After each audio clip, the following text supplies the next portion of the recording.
I feel the need to start this whole thing off with a disclaimer. I in no way, shape, or form, or reality for that matter, own the properties of these Marvel characters. Because if I did, you could bet your ass I wouldn't be putting up with YouTube's bullshit. So this is it, the start of my channel. And what way to start it off than with an Avengers Infinity War rewrite. Now, this by no means means I didn't like the movie. I mean, I thought it was good, it was enjoyable.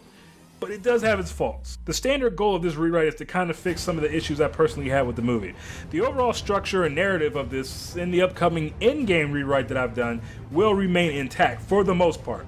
So with that long-ass drawn-out intro out the way, here's part 1 of my Avengers Infinity War rewrite. We start pretty much the same way the actual movie starts. The survivors of Ragnarok aboard the Statesman are being slaughtered by Thanos' group, the Black Order. You'll see that this rewrite will heavily dive into their characters because, you know, in the actual movie they don't have one. But let's face it, they were cannon fodder in the movie at best, but not in this rewrite. And you'll see that as we go along. Anyway, so we'll see Bruce, as Bruce, sending out an SOS from the Statesman out to space for help. He'll say something like, "We're under attack by Thanos, send help please," or something along those lines. He ends the message and takes off his glasses, and his eyes flicker green. We cut to the main deck of the ship to see everyone just fucking wrecked, dead, or close to. Thanos is sitting in the chair that Thor was sitting in at the end of Ragnarok.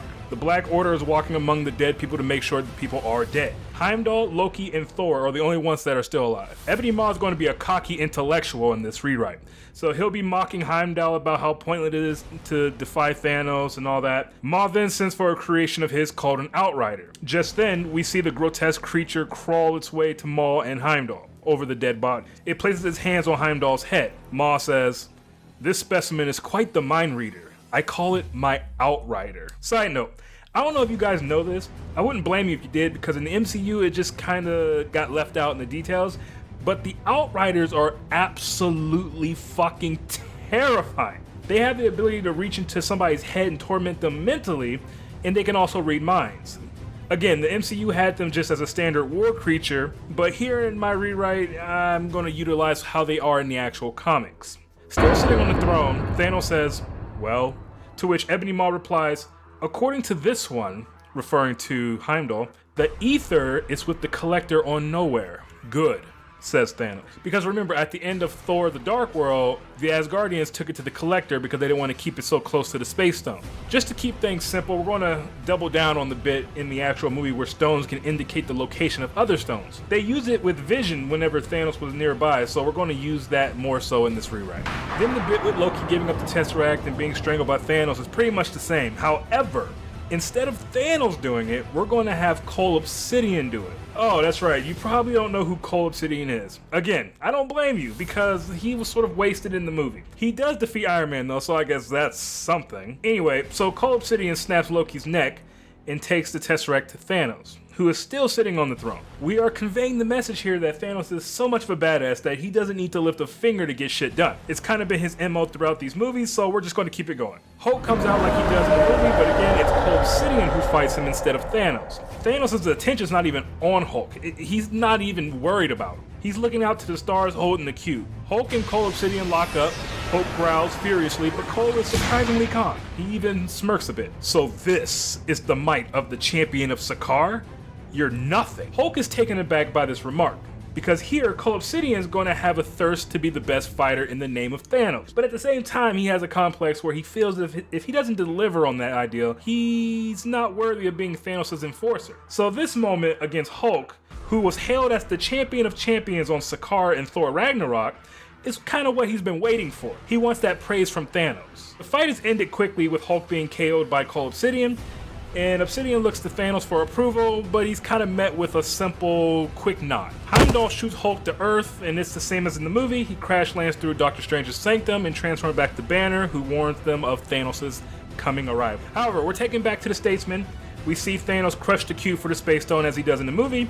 He places it in the empty gauntlet, because I think I forgot to mention this, Thanos is not going to have any stones at the start of this rewrite. He's going to be completely starting to get stones from this point. This will be the first one he gets. He teleports the Black Order and himself back to the ship, where he tells Cole, Proxima, and Corvus Glaive to take the O ships, or whatever the hell they're called, and go to Earth for the stones there. It's in this scene that we're going to see a bit of the romance between Midnight and Glaive, since they're supposed to be lovers, but it's never shown. We're also going to see Ebony Maw's disapproval of their romance. He calls their romance meaningless and pointless, and that soldiers for Thanos' quest, wink wink, nudge nudge, don't have time for such things as love, because it doesn't benefit them in their quest. Glaive and Midnight show their hatred for how Maw looks down on them, so pretty much their hidden goal here is to prove to Maw that love isn't meaningless. Because in this rewrite, I really want to hammer home the fact that these, even though they're creatures and they're aliens, they do have character. And in the romance between Glaive and Midnight is really like their thing. Okay, they're going to be like a Romeo-Juliet type deal. And you'll see that as we go further into the rewrite. Thanos tells Maw to take over the quest to get the stones while he's gone, then opens the Space Stone portal to reveal Xandar. We then shift to the new Avengers facility R&D room, where we see Stark working on his nanotech. Because side note, it never really sat right with me that we never really get another suit up moment again after the initial Iron Man movies. Part of what made those movies cool was seeing Stark work on the tech and then seeing that tech in practice. And I feel we sort of got away from that. So in this rewrite, instead of having Pepper and Tony in the park talking about having a child and what have you, we're going to see the nanotech being made and their purpose. And look, in the comics, I know his nanotech can form a whole suit with functioning weaponry and missiles and lasers and all that. I mean, it's a comic book movie, I know.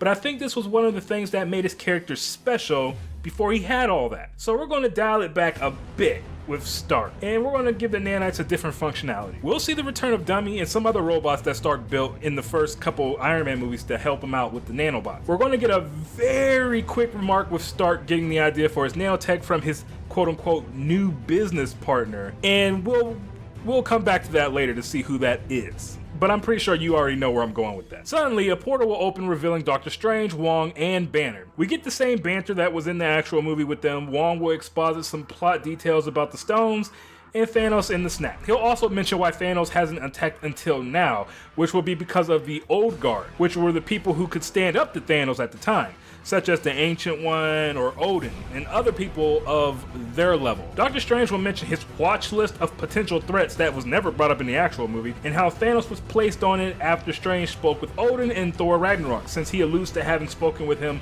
prior to Thor and Loki arriving in that movie. We'll say Odin told Strange something like, "Oh yeah, and after I die, you might want to look into Hela and Thanos being on that list," or something to that effect. You know what I'm talking about. Stark tells Friday to prep the suits he's made for battle, but she responds, "I'm sorry, boss, but the protocol has been marked for a signal to alert General Ross upon activation." Stark will say something witty like, "Since when?" or I don't know, something like that. At that moment, Ross's hologram, the same kind he used to talk to Rhodey in the actual movie, will spawn up in front of them. Ross says, "Since you failed to report to me about your little ventures with that Spiderling kid on the ferry. Or how about for when you ignored my call about Rogers infiltrating the raft and breaking out Wilson, Barton, Barnes, and that witch girl? Or how about how you're apparently housing 2 wizards now and haven't said anything?" Stark urges him to reconsider, telling him the threat of Thanos is coming any second now, but Ross isn't having any of it. He's tired of Stark's lies and he's tightening the leash. There's channels that these things have to go through before we can start mobilizing military personnel. We'll handle it when it happens, but for now,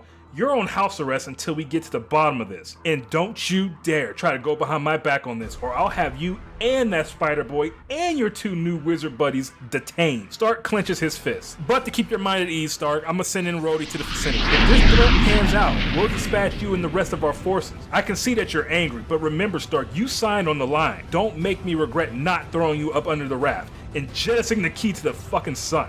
or something to that. He'll say something to that degree. He'll be visually pissed at Stark at this point. Then the hologram call ends. Stark is visibly upset. Those damn Sokovia Accords. Damn it. This is the moment we see Stark emphasize with Steve's side of the Civil War. We still need to address this, so this is Stark's moment for that. Steve's moment will come later on in the rewrite, don't worry. The point of this is to tie up that thread from that movie where it just kind of ends after the movie. We want to see those consequences go beyond the actual Civil War movie. Doctor Strange continues to urge Stark despite Ross's warning. "Stark, we don't have time for this." Stark starts to get a bit anxious. Wait.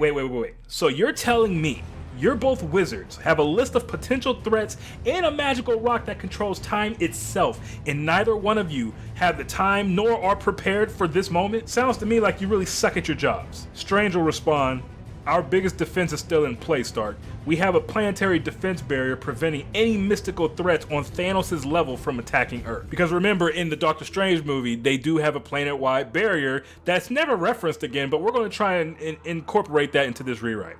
Well, that's something, I guess. Stark sits back down to think. From here, we cut to space. We see the Guardians of the Galaxy flying to the Statesman, because remember, Thanos didn't blow it up in this rewrite with the Power Stone because he doesn't have it yet. Also, a minor little nitpick, hardly noticeable, but I think the Guardians would have accepted the SOS in a more believable way if they note that it came from the Statesman, which is a high-profile ship that was owned by a wealthy and powerful god on Sakaar. I mean, they kind of mentioned getting paid was their reasoning, but I just would have liked the mention of the ship better. They make their way on the ship where they see the dead bodies of the Asgardians everywhere. Everything else, for the most part, plays out the same as it does in the actual movie, with Mantis waking up Thor and with the exposition of Thanos' goal from Gamora. The only difference here is we're going to cut out the Nidavellir bit. Yeah, no giant Peter Dinklage in this one. I'm going to try and streamline it a bit. So here we'll have Thor figure that he'll need a new weapon because half of his people were killed. So by the logic of the Thor Ragnarok movie, that would mean half of his power was drained. So Rocket will say something like, alright, so what's the problem? Let's go get one. Thor will say,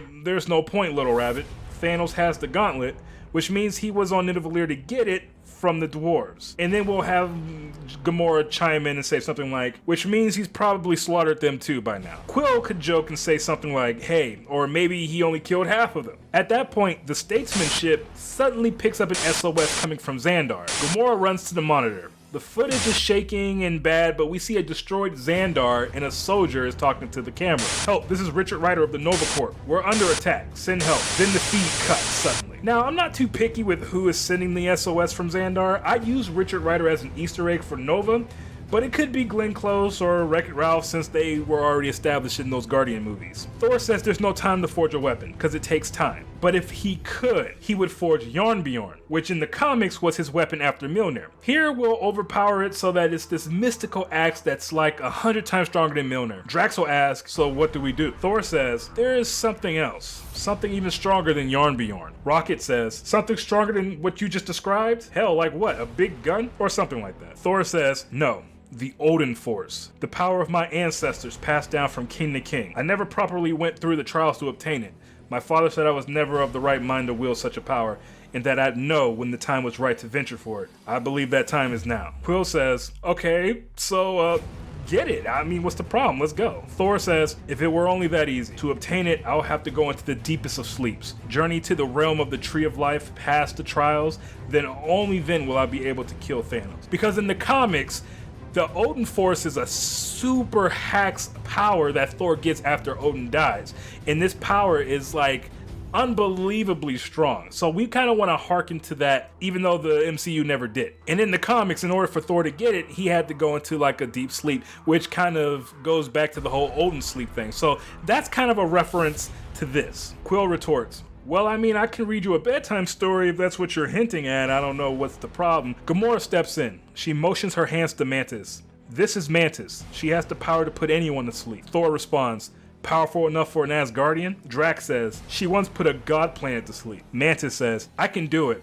But for something like that, with your mind in confliction, I'll have to keep constant contact with you to keep you under. Otherwise, you may wake up before you want to. Thor says, okay. Mantis places her hand among Thor's forehead. Sleep. Thor drifts off. So for this setup, think Days of Future Past with Kitty and Wolverine, which is ironically enough not the inspiration for me writing it like this, but hey, it's funny how things work out. The screen whites out. Thor feels to be standing now. He looks around and notices he's in a grass field. We hear, oh, it's you again.